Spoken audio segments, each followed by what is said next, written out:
afternoon. On Monday, August the 8th, at approximately 6 p.m., the Prince George's County Police Department, the Department of Environmental Resources, and the Office of the State's Attorney worked together to enact CB 18, which is the newest legislation that monitors dance halls. The Department of Environmental Resources issued a violation notice for the use and occupancy permit of the MSG nightclub located in the 7900 block of Central Avenue. That violation orders them to cease and desist all activities at that location until which time they obtain the proper licensing.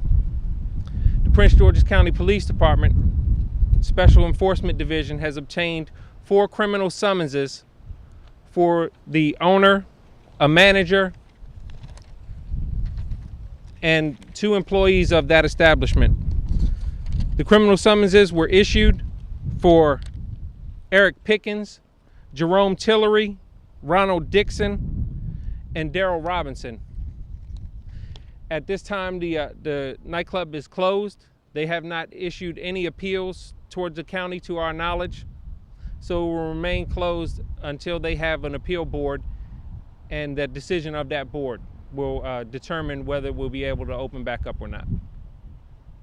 And also have with me Councilwoman Toles, say a few words. This is the first time that we have enacted the new dance hall legislation that was sponsored by Councilwoman Toles, and that was known as CB 18. Good morning. I want to thank you all for being here this morning. I also want to bring you greetings on behalf of Council Chair Ingrid Turner, who could not be here today as she is out of town. I want to first say that the purpose of CB 18 was so that we can keep our community safe, so that we can shut down establishments if they perpetuate criminal activity in our community. As Major Nader stated, this is the first time that we have enacted CB 18, and again, the purpose of this legislation was to do just that. We cannot continue to lose lives in Prince George's County as it relates to these establishments, and so I want to commend the Prince George's County Police Department, our state's attorney's office, as well as the Department of Environmental Resources for their swift action in ensuring that this establishment does get shut down because of the criminal activity and the incidents that have happened because of it. And as you know, public safety is extremely important to my colleagues, to me, and public safety has been my number one priority. And so I am pleased to see that we have began to take action from legislation that the county council has put forth. And I think, we're going to take questions now. Is that correct, Julie? Okay. Yes, and I did want to add that the police department does have statements and evidence that determine that dancing and a live band was taking place inside this establishment on Monday morning and Sunday night. What is it that these charges that these 4 are facing? Basically, what is it that they're accused of doing? It's a misdemeanor offense, and the actual charge is operating a dance hall without a dance hall license, which carries up to 6 months in jail and a $1,000 fine. What do you think that their activities, how did that activity contribute to the shooting there the other night? This establishment in particular has had numerous acts of violence in recent years, and we have to have the ability to come in when we have an establishment that continues to have violent acts occur, to include the loss of life. The CB 18 gives us the ability to come in and ensure that these individuals are operating the establishment in accordance to that bill. Now, they could argue that the shooting took place from the street onto their property, that they're victims. That's correct, but the individuals that were hit by gunfire were within several feet of the front door and were actually exiting the club. What if you get shot outside of McDonald's? I mean, what's the difference? Yeah, I think that when you look at the pattern of violence that has occurred, that's what we have to take into account in order to preserve the safety of our citizens. What do you say about the investigation on that? The investigation is being handled by the Homicide Division, and any questions are going to have to be deferred to them. Can you talk a little bit about what led up to the actual shooting, what was going on? Prior to the shooting, they had a live band to include patron dancing at the establishment, and they did not have the permit to have patron dancing, and that's why we enacted CB 18. Okay, in terms of what caused or what might have, was there like an argument? At this time, that's all still under investigation, So we're not going to be releasing any of that information right now.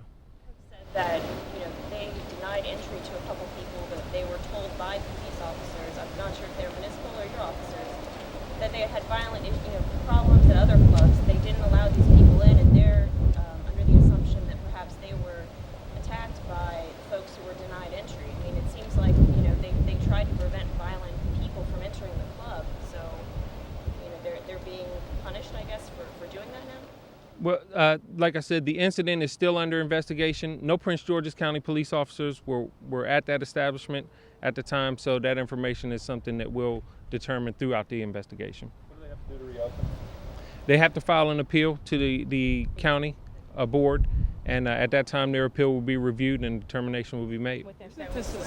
Isn't this the same address that keeps reinventing itself? It's a different name over and over and over again, and we continue to have the same violence, the same address? Yes, sir, it is. They have had, within the past year, to my knowledge, at least 3 different names. 3 different names. Yes, sir. And wasn't there a murder there a few years ago? There have been countless acts of violence at that location, and we will have that available, in the near future. However, we don't have it right now. What harm do you think that place has done to the community? I mean, Paul's right. There was a murder. Yeah. There's been several shootings. And I'm glad that you brought that up. That is the purpose of CB 18, because there has been a great deal of harm. Although there are homicides, and the shooting did occur on Central Avenue, and I'm not sure if the major can correct this, but shooting happened directly at that establishment. So, if that's not a direct connection, I really don't know what is. But we have residents, we have homes in that community, and when you have shell casings on 214, is that okay to say that or not? I'm sorry. But from my understanding, I don't know if that's true or not, but there is a harm to the community when you continue to have countless acts of violence, when you continue, to have 3 a.m., 4 a.m. police calls because of this one establishment. So the purpose of this legislation was to deter some of that criminal activity, not to just this establishment, but other establishments around the county as well. Last time they were closed, everything reopened pretty quickly. I'm really only aware of one over in Langley Park that actually stayed closed. Is your intention that this place be shut down for good? My intention is that they follow the law and they keep our community safe. If you can be open where residents are safe, where the patrons are safe, then we do want good business in Prince George's County. But if you continue to perpetuate criminal activity, then, obviously that's not a good thing for Prince George's County. And I'll say that the Prince George's County Police Department has expended a tremendous amount of resources in the area of establishments such as nightclubs in order to curb the violence. And these resources that we are expounding at these clubs and other dance halls are definitely taken away from the resources we provide to the community. And it's time that the owners of these establishments know that they're going to be held liable for continued acts of violence that occur within the premise of their properties.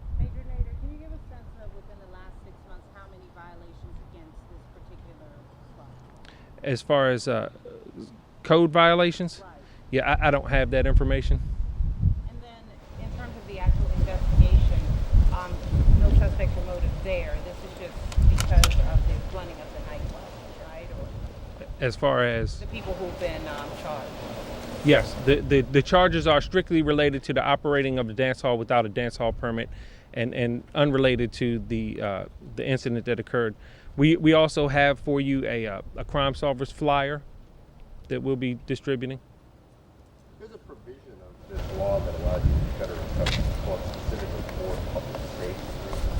Why not do that in this case? Why go after them, simply because it's a dance and not, say, hey, you folks shut the public safety? When we had the zone code violations, that's what we chose to move forward on. And we also did follow up with actual criminal charges, which the misdemeanor offenses that the 4 individuals have been charged with.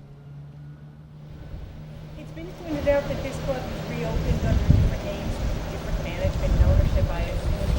I remember when Jack Johnson held a news conference here years ago after violence at dance clubs. What is going to change? Why will this action make a difference when it seems to have been, it's an outside problem of a culture that says I bring guns to a club. If I have an argument, I settle it that way. And we feel the difference is that now we have a bill that strictly regulates that. Under CB 18, we have the authority to close that establishment, and that establishment now has to go in front of a board in order to get their license back. And so that board does have the ability to reject that license. Were they serving alcohol in there that night? We have evidence that they were. Did they have a license to do that? We believe they do. The victim's underage, is that an issue as well? The victim is underage. That is an adult. Yes, both are adults, so.